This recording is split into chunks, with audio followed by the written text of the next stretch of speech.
ये है दिल्ली दर्पण। नमस्कार साथियों, पहलवानों के आंदोलन का मुख्य मुद्दा क्या था? पहलवानों के आंदोलन का मुख्य चेहरा क्या था? कौन लोग अब इस आंदोलन को कर रहे थे? किन लोगों ने अब इन पहलवानों के आंदोलन की जिम्मेदारी ली थी? जी हाँ, आज ये सारे प्रश्न लोगों के मन में कौंध रहे हैं। ब्रजभूषण शरण सिंह पर यौन शोषण का आरोप लगाने वाले पहलवान गृह मंत्री अमित शाह से मीटिंग की, खेल मंत्री अनुराग ठाकुर से मीटिंग की, और जो बातें निकलकर सामने आई है उसमें दोनों ही नेताओं ने ब्रजभूषण शरण सिंह की गिरफ्तारी को अलग हट के रख दिया। जो मांग थी इन पहलवानों की, उसे कहा इसे साइड में रखिए, और अमित शाह ने क्लियर कर दिया था कि कानून अपना काम करेगा। लेकिन इस आंदोलन में ये बात प्रमुखता से बोली जा रही थी कि ब्रजभूषण शरण सिंह की गिरफ्तारी हुए बिना कोई बात नहीं होगी। मतलब ब्रजभूषण शरण सिंह की गिरफ्तारी इस आंदोलन का मुख्य मुद्दा था। तो क्या ब्रजभूषण शरण सिंह की गिरफ्तारी हो गई है? क्या इस जो आंदोलन के जो मुख्य मुद्दे थे वो हल हो गए हैं? क्या खाप पंचायत के कहने पर पहलवान अमित शाह और अनुराग ठाकुर से मिले हैं?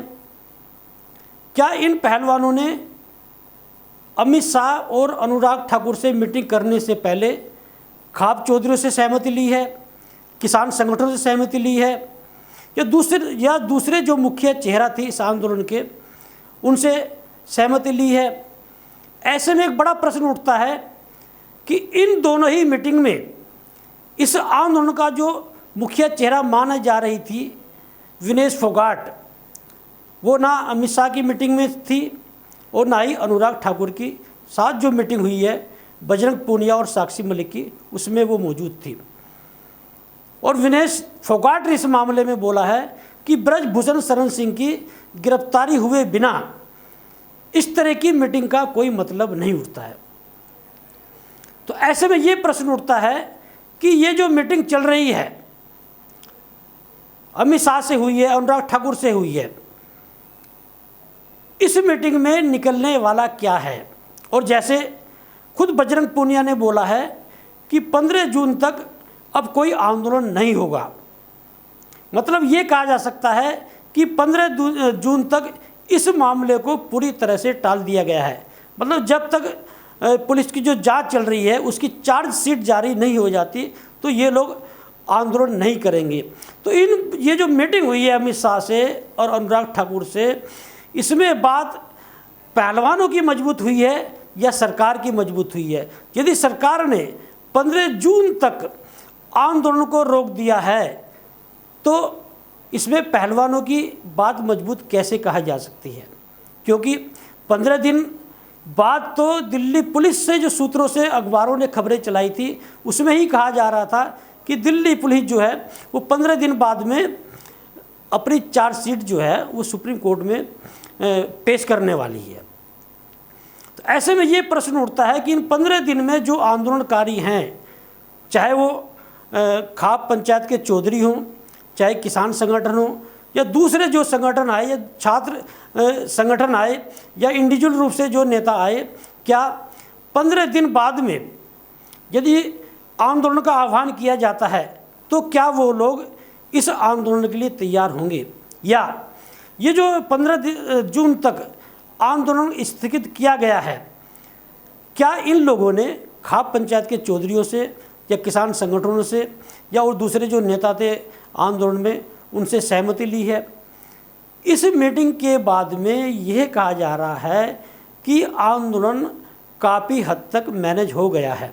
और प्रमुख बात जो निकल के सामने आई है वो अमित शाह की मीटिंग में भी आई थी, अनुराग ठाकुर की मीटिंग में भी आई थी, कि इन पहलवानों ने इन पर जो केस दर्ज हुए हैं उन्हें वापस लेने के साथ में जो दूसरी इनकी मुख्य मांगे है, क्योंकि ब्रजभूषण शरण सिंह की गिरफ्तारी की बात तो ना अमित शाह ने मानी है और ना ही अनुराग ठाकुर ने मानी है। दोनों ने कानून की बात की है।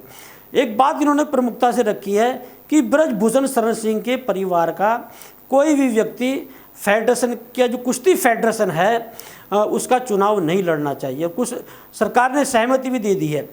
ऐसे में प्रश्न ये उठता है कि सरकार ब्रजभूषण शरण सिंह के किसी परिवार को कुश्ती फेडरेशन के चुनाव लड़ने से कैसे रोक सकती है, या यदि यौन शोषण का मामला ब्रजभूषण शरण सिंह पर लगाया गया है तो यदि ब्रजभूषण शरण सिंह अपनी पत्नी को चुनाव लड़ाते हैं तो फिर पहलवानों के पास क्या जवाब होगा।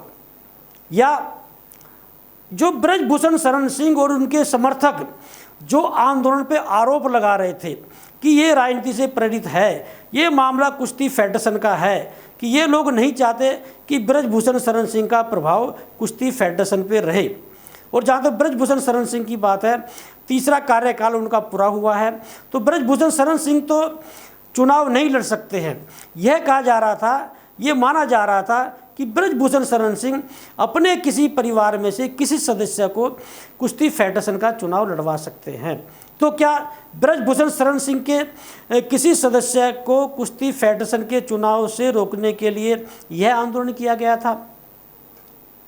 क्या ब्रजभूषण शरण सिंह और उनके जो समर्थक हैं क्या उनके आरोप को साक्षी मलिक और बजरंग पूनिया जो अनुराग ठाकुर से मीटिंग की है, अमित शाह से मीटिंग की है और उसमें जो प्रमुख रूप से मांग रखी है कुश्ती फेडरेशन में ब्रजभूषण शरण सिंह के परिवार का व्यक्ति चुनाव नहीं लड़े, तो क्या उन आरोपों को ये बल नहीं दे रहे हैं?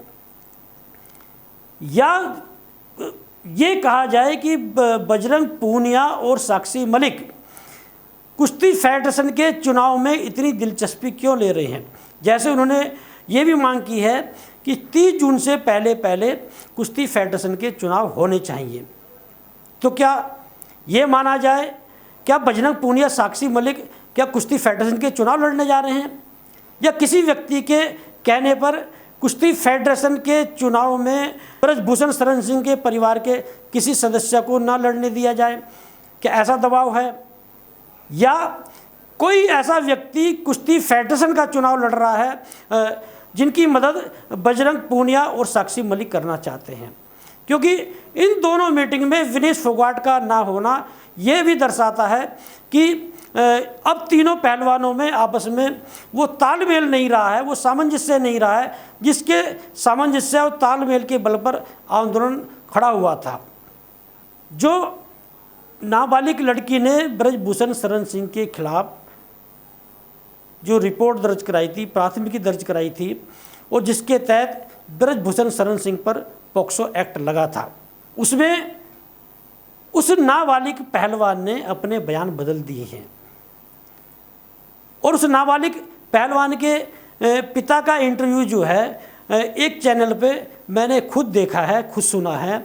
उन्होंने जिस तरह से बोला है कि वो मामला भेदभाव का है, उन्होंने किसी ट्रायल में अपनी बेटी का हवाला देते हुए कि ब्रजभूषण शरण सिंह के से मैंने अनुरोध किया, कोई पॉइंट का मामला था, और तो ब्रजभूषण शरण सिंह ने उनकी बात नहीं मानी, तो उनकी बेटी का उस जो कुश्ती होने जा रही थी उसमें सिलेक्शन नहीं हुआ, और वो कहते हैं मेरे अंदर आग लगी हुई थी।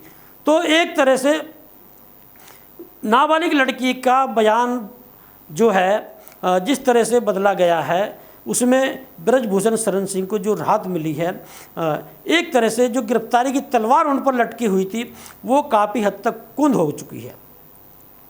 और खुद कपिल सिब्बल जो इन पहलवानों का केस लड़ रहे हैं, उन्होंने खुद भविष्यवाणी की है और खुद बोला है कि इस मामले में ब्रजभूषण शरण सिंह की अब गिरफ्तारी होनी मुश्किल है।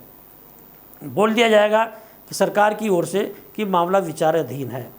दरअसल प्रधानमंत्री नरेंद्र मोदी जल्दी ही अमेरिका दौरे पर जाने वाले हैं और अमेरिका में यौन शोषण के मामले को बहुत प्रमुखता से लिया जाता है। कई प्रधानमंत्री के दौरे पर ये मामला वहाँ पर ना उठ जाए, क्योंकि ओलंपिक जो समिति है उसकी नज़रों में भी ये मामला आ चुका है। इसलिए क्या ये प्रधानमंत्री नरेंद्र मोदी के दौरे से पहले क्या इस मामले को मैनेज किया जा रहा है? क्या इन पहलवानों से ऐसा ही कुछ बयान सरकार दिलवाएगी जिससे प्रधानमंत्री नरेंद्र मोदी को वहाँ पर इस यौन शोषण के मामले के किसी मामले को फेस ना करना पड़े? क्या ये आंदोलन सरकार इन पहलवानों की कुछ मांगे मानकर क्या इसे ख़त्म करा देगी? क्या ब्रजभूषण शरण सिंह की गिरफ्तारी होगी? क्या ब्रजभूषण शरण सिंह जैसे लोग इस मामले को मैनेज होकर चौड़े होकर और बयानबाजी करेंगे? ऐसे में प्रश्न ये उठता है, यदि ये मामला मैनेज होता है, यदि इस मामले में ब्रजभूषण शरण सिंह की गिरफ्तारी नहीं होती है, यदि इस मामले में जिस तरह से मीडिया में बातें निकल के सामने आई हैं कि ये अब इसमें कुछ नहीं रहा, यदि ऐसे ही आंदोलन जो है ये ख़त्म हो जाता है, तो जो लोग यौन शोषण के जिन पर आरोप लगते हैं, जो इस मानसिकता के लोग हैं, क्या उनका मनोबल नहीं बढ़ेगा? ये जो आंदोलन जो मैनेज होते हैं, ये देश में आज़ादी की लड़ाई से ही देखा गया है। आप देखिए जितने भी आंदोलन हुए वो कैसे मैनेज हुए हैं और कैसे प्रभावित होते हैं। जब आज़ादी की लड़ाई लड़ी गई तो आज़ादी से ही पहले समाजवाद के जो प्रणेता थे डॉक्टर राम मनोहर लोहिया, उन्होंने कांग्रेसियों पर सत्ता लोलुपता का आरोप लगाना शुरू कर दिया था और कहा था कि इन लोगों ने तो आज़ाद होने से पहले ही अपने मंत्रालय का बंटवारा करना शुरू कर दिया था। आप जेपी आंदोलन देख लीजिए, जेपी आंदोलन में विपक्ष की जितनी भी पार्टियां थी सब लामबंद हुई। यहाँ तक जनसंघ भी जो है वो जनता पार्टी में शामिल हो चुका था और कांग्रेस के खिलाफ लामबंदी पहली बार जो है कांग्रेस के खिलाफ एक मजबूत सरकार जनता पार्टी की बनी थी। क्या हुआ? 1.5 साल में जो गृह मंत्री चौधरी चरण सिंह थे और प्रधानमंत्री मोरारजी देसाई थे, उनमें एक बड़ा विवाद हुआ और चौधरी चरण सिंह ने फिर से सरकार बनाई। और सरकार बनाई कैसे? उस कांग्रेस के समर्थन से, जिस कांग्रेस के खिलाफ लामबंद होकर लड़ाई लड़ी गई थी और जिस कांग्रेस के खिलाफ बड़ी लड़ाई लड़कर, इमरजेंसी में लड़ाई लड़कर सरकार बनाई थी। क्या हुआ? समर्थन वापस हुआ और जो कि मजबूती जो मिली थी, जो लोगों को उम्मीदें थी कि ये सरकार जो है जनता की भलाई करेगी, वो सब आपस में बिखर गई जनता पार्टी और उसी के बाद भारतीय जनता पार्टी का गठन हुआ था। उसके बाद अन्ना आंदोलन में आ जाइए आप। अन्ना आंदोलन में क्या हुआ? अन्ना आंदोलन मुख्य रूप से भ्रष्टाचार के खिलाफ था और खुद अन्ना लोकपाल की मांग कर रहे थे। हुआ क्या? क्या भ्रष्टाचार खत्म हो गया? क्या लोकपाल बन गया? आंदोलन से अरविंद केजरीवाल ने जरूर आम आदमी पार्टी बना ली, लेकिन लोकपाल खुद अरविंद केजरीवाल ने भी नहीं बनाया है। एक बड़ी उम्मीद थी लोगों की राजनीति में बदलाव होगा, ईमानदार लोग आएंगे, आम आदमी को चुनाव लड़ने का मौका मिलेगा। क्या हुआ? वही अरविंद केजरीवाल जिन राजनीतिक दलों पर भ्रष्टाचार का आरोप लगाते थे, उनसे ही आज अध्यादेश के खिलाफ समर्थन मांगने के लिए पूरे देश में घूम रहे हैं। उसके बाद आ जाइए पहलवानों के आंदोलन पर।